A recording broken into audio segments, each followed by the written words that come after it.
Hello, welcome to Geneva Golf Club. Let's talk golf. Hi. Hi, Matt.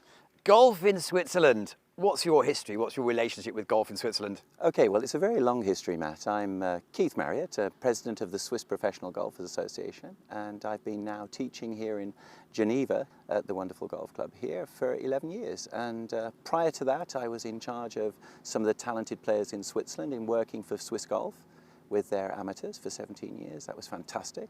But now I'm sort of occupying myself with the businessmen and getting them around the golf course and keeping them fit and happy.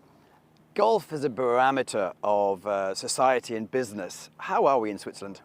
Well, we're doing very well, and I think I would definitely say that I'm noticing more and more now it's coming back to the old adage of saying business was done on the golf course.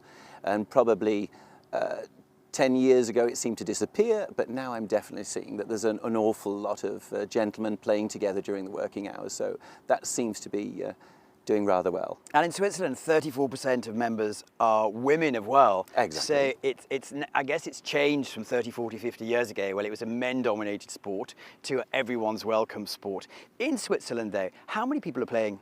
100,000, and as you've just said there, 34,000 of them or 34% are ladies, and the rest are gentlemen. But it's a wonderful balance, you know, and golf is a sport for everyone. I think there are 5,000 juniors, the 30-odd thousand ladies, and it seems to diversify. It's very well balanced, very, very well balanced scene at the moment. When you came here 30 years ago, Yeah. there were probably 40-odd clubs, which Exactly. were very exclusive, highbrow. Yeah, sure. It's changed completely, the market, Yeah. hasn't it? Totally. Yeah, 30 years ago, 44 golf clubs, very difficult to find them. They were all sort of not much signs to the golf course on the roads. And so things have changed. And now I must say, with several of the partners of the Swiss PGA, we've got the Migros Golf Card, we've got the ASGI and Swiss Golf. They are doing an awful lot to expand the outreaches of golf. There's public golf, there's semi-private golf, and there's obviously high-end luxury golf in Switzerland now. What are the barriers there? Can you just pitch up in your jeans at any old course and you can say, can I borrow some clubs, and you hack a ball down? There must be some barriers to entry this sport. What are the different levels? Yeah, well, there are barriers, and I think the Swiss have done it as the Swiss do. They do it very, very well. They've got this thing which is a permission to parkour, which is effectively a license that you have to achieve before you can actually go on a golf course if you haven't played. So it's basically stating that you've got a rough idea of what's going on before you're actually allowed to go and dig up greens or not rake bunkers. So there's an etiquette, there's a standard of play that it's very, very moderate. It's not excessive, and it's rather easy to do. But it does mean that you're trying to understand the nature of the game and the consequences of playing, and the idea of fair play and looking after the people that are actually immediately behind you. You're not going to give them a 6-hour round, for example, and stuff like that. So, where I'm from in England is that everyone plays, and Yeah, there's no social barriers. No. In Switzerland, I had the impression there were. Mm-hmm. Is it democratizing more, or is it still those big barriers? No, I think exactly what you've said there. The story about 30 years ago, I would have said then it was very much like a day in Surrey, very high-end elite golf clubs where if you popped up at the car park, it was perhaps, if you weren't invited, a different thing. But now it's totally different. And I must say it's one of the most open and appealing environments that I've certainly experienced. I've worked in Germany and I've worked in all over Switzerland. And quite frankly, the changes have been radical. I think it's now at an elite level, we're seeing that centres, little hubs of around the centre of Switzerland, Solothurn and all those areas, which weren't golf areas in the past. They're bringing out some fantastic young champions. And so that shows us that the kid from the village is now actually getting on the golf course, thanks to, as I mentioned before, those three organisations that are doing an awful lot. Let's look at the costs. You need to have access to a course. Yeah. Let's not talk about Geneva or Imperial, Yes, okay. or we're full, we don't need your courses. Right. How much does it cost to start in an average private club? Okay, an average, well, I think those things have changed once again those last 30 years. And so in the past, there was always this high entry fee to get into those clubs. Even the mediocre clubs would have an entry fee. And now I think they've gone.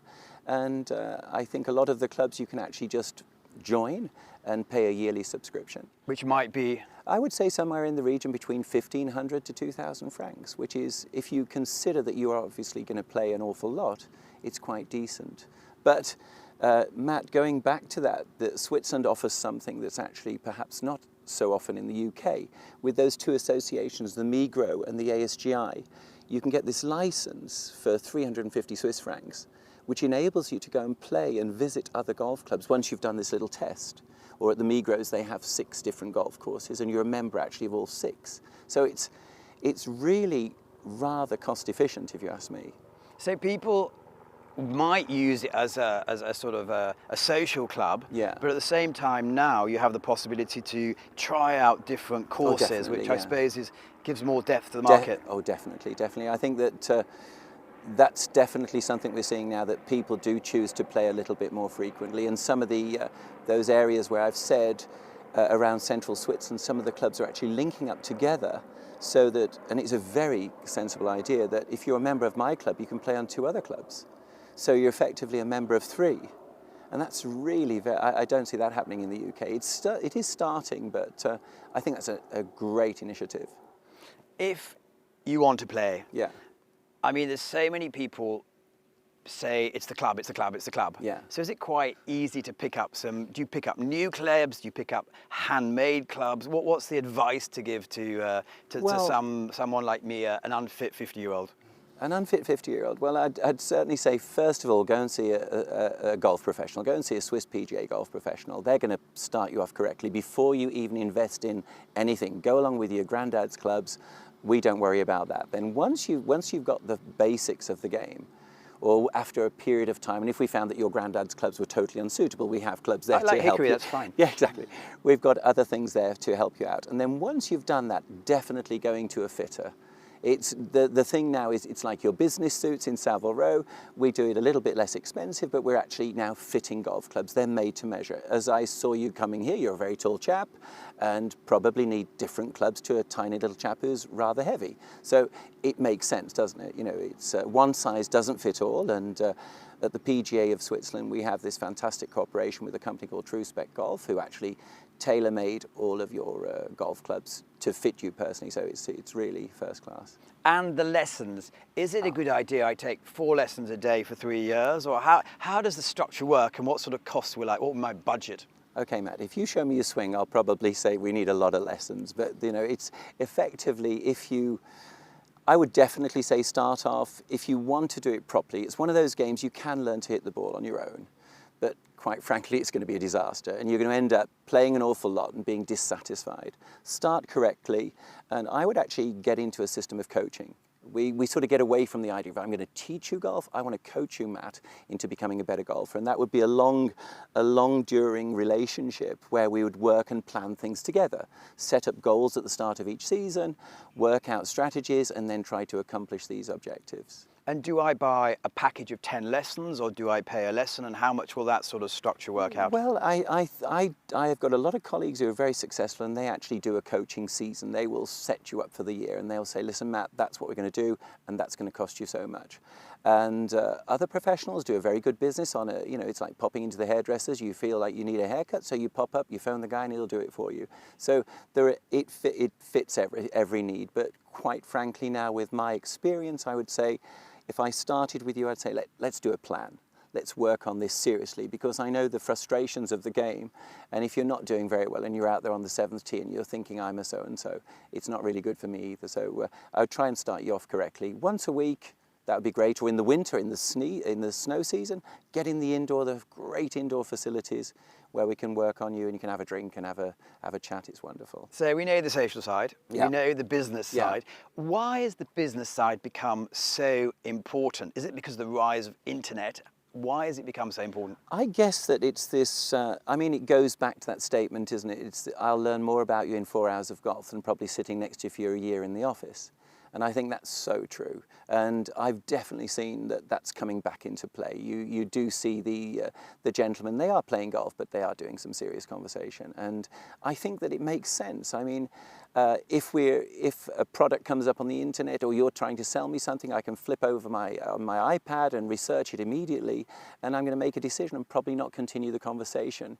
If you ask me to go and play 9 holes of golf, we can have a great discussion, and we can probably, without the internet interfering into our conversation, probably get on better. And with kids, that's really important as well, isn't it? To get them away from the screens. Oh gosh, yeah. I mean, that's a little bit I've got a 15-year-old son who fortunately has gone into fishing, but I mean, the attention deficit of those plastic screens and kids, it used to be a difficult thing to get the kids from outside inside in the night time. Now it's difficult to actually get them physically outside, and golf is wonderful. And I mean, if you get me onto that, I'll start talking about the values of golf and all the wonderful principles that sport can bring as life skills. But I just think it's great. Offline time, intergenerational, and how good can that be in Now, nature? today we've seen grandparents and 15-year-olds playing together. Yeah, So sure. socially, it's a good way to yes, interact as well. definitely. Okay, we've got our 100 classes. Yeah. We've got our 100,000 players. Yeah. If you want to take it to the next level and play competitive golf, yeah. as a foreigner coming from France or Germany or Japan, are there barriers to entry, or can you quickly get integrated into the Swiss system? Already as an established player? Yes. Yes, okay. So if you, for example, if you're one of a national team, an elite player, then you get very quickly accepted into the club environment. I mean, we've had several people that have come, their parents have come from the banking industry, and their young children are doing very, very well, and so quite quickly that child is accepted to represent different clubs, and that's a feature of Swiss golf, and it's fantastic, and it gives these young players an opportunity to play, and it's a credit to the club that takes them. And but obviously they would represent their national team. So within the Swiss structure. Yeah, exactly. How is the structure in Switzerland?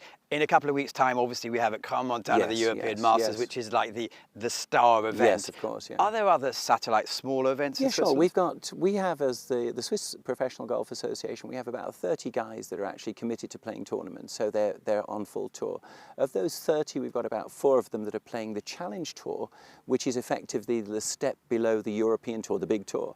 And these guys are doing very well, and it's just that one step away from the highlights. They will be actually playing in Cron, that's for sure and certain. But of those 30, I would imagine definitely 10 of them are people that we'd expect things to happen. But probably the most exciting thing is the level of the young amateurs that are coming through now on Swiss golf. Swiss golf is changed the way it's approaching elite golf, and they're getting these kids to play very good golf at a good time, investing a lot of money and funding into it. Some as well. 21-year-old women are not bad as well. Maybe they're in the university in the States. Absolutely. But what about Alban, the women's game? Yeah, exactly. We've got young Alban, who's actually a member of this club, and she's sensational. I mean, she's number 2 in the world, or probably number 3 now, and getting amazing results in her studies in Stanford. So I mean, this is exceptional. But no, the women's game is booming. We've got, of those 30, I think we've got about 10 young golf pros that are out there on the Ladies European Tour, and on the little, there's another tour just underneath it that they're doing very, very well on,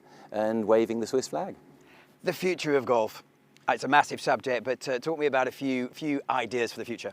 Okay, the future is, again, continuing going in the nature that we are, getting more kids involved. That's clearly the future of the game, is getting young fathers to take their kids on the golf course. You mentioned to me a little story about you showed me the tickets in your pocket of the Open. I think that's fantastic.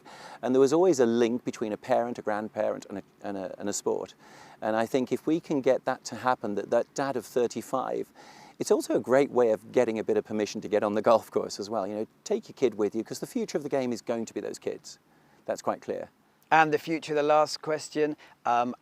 With the internet, it does mean that booking's a lot easier. Is it going to revolutionise the booking process? Sure. Yeah, definitely. I mean, everything can be done on your phone now. Your phone, you can actually book a lesson, you can book a tee time, you can book your golfing holidays, you can do all sorts of things on the phone. So what it's done, it's actually created a greater interest. You know, a lot of my colleagues were concerned about you can get a quick tip on the internet. That quick tip's probably going to cost you a few hundred francs in lessons to put that tip right. So we're not too concerned about that anymore. But no, it's great. it's all good for the golf course. And lastly, I want a free tip. Give me, say a 15 handicap Yes. golfer. I'm playing a couple of times a week. Give me 2 things I need to concentrate on to make my game better. And generic. Okay, I'd just say that a lovely expression is it the dog's tail that wags the body or the dog's body that wags the tail? So if you're moving your body correctly, Matt, your arms and your golf club are probably going to do a pretty good job of moving also correctly. Whereas if you try to wish at it like a scythe in long grass, it's not really going to work, is it? So work your body first. Think about how your body would rotate, how it coils and uncoils, and using the ground forces. I would focus a little bit more on that. Then the arms seem to follow that nice movement. Thank you so much. My pleasure, Matt. Thank you very much.